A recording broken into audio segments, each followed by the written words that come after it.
They say slow and steady wins the race. So let's start from the back positions. Actually, no, let's start from the very beginning. Hello everybody, it's Mangalore here, and this is the 100th video in my item smuggling playlist. In this special episode, I'll be talking about how item smuggling came to be a thing with me and my channel. Now I should start off by clarifying that I did not invent the tactic of item smuggling, or even the term item smuggling. I did make it popular, but people were already waiting in the back to get better items way before I did this. With all that said, let's go ahead and talk about when I realized you could stay in the back to get better items. The first Mario Kart that I item smuggled in was Mario Kart Double Dash. When I was much younger, I would play a lot of 150cc and try to get first place in All Cup Tour. But one day I realized, if I stay in the back and get items like the Lightning Bolt and Blue Shell, I can't get hit by those items. And when I did manage to make it to the finish line with a Lightning Bolt or Blue Shell, it was very satisfying to just use it right at the last second. It definitely kept the game fresh for me since I was playing against CPUs most of the time, and staying in first place for most of the races would get boring after a while. Some of my friends did ask me what the point of it was, but I would respond with stuff like, who wouldn't want to star in first place? Moving on to Mario Kart DS, I did item smuggle a bit against the CPUs, but I didn't get to use it much in online multiplayer. Snaking was very broken in Mario Kart DS, and it made the items less powerful. Plus, smuggling a power item into first place in a 4-player game wasn't as satisfying as doing it in an 8-player game. And then came Mario Kart Wii, where I definitely stepped up my item smuggle game.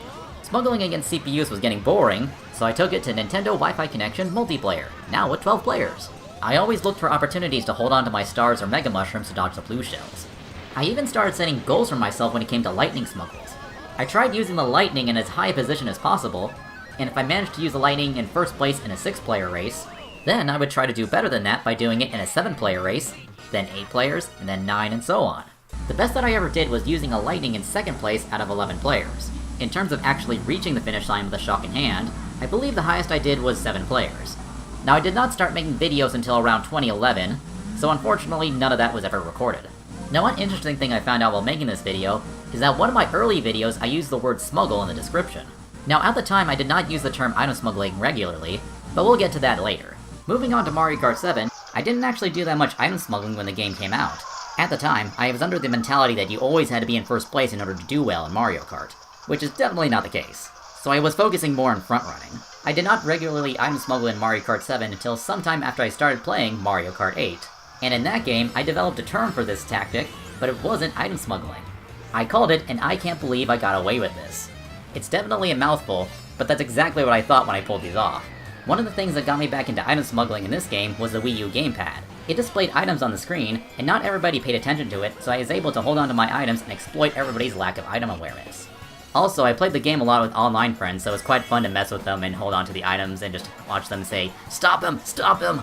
And lastly, I was uploading videos regularly at this time, so I was starting to make a following from people seeing me do crazy plays like this. Now the big spike in item smuggling popularity and my channel did not happen until Mario Kart 8 Deluxe. I was doing the same smuggle tactics as I would in the Wii U version, and I did a video dedicated to that. But I needed a video title for it, one that would be search term friendly and intuitive to the average person, and not necessarily somebody who plays Mario Kart on a regular basis. I can't believe I got away with this was out of the question since that was just way too long. And sandbagging is a common term used by the Mario Kart community. However, the term sandbagging doesn't really get the point across of bringing the powerful items into first place.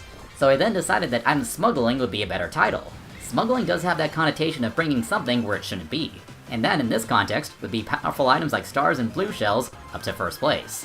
And then everything from there is history well documented on the channel. So that's the origin of item smuggling for me and my channel. I apologize for not getting this video up any sooner. Admittedly, after making the 99th video, I started getting burnt out on making item smuggling content, and wanted to focus on doing other things.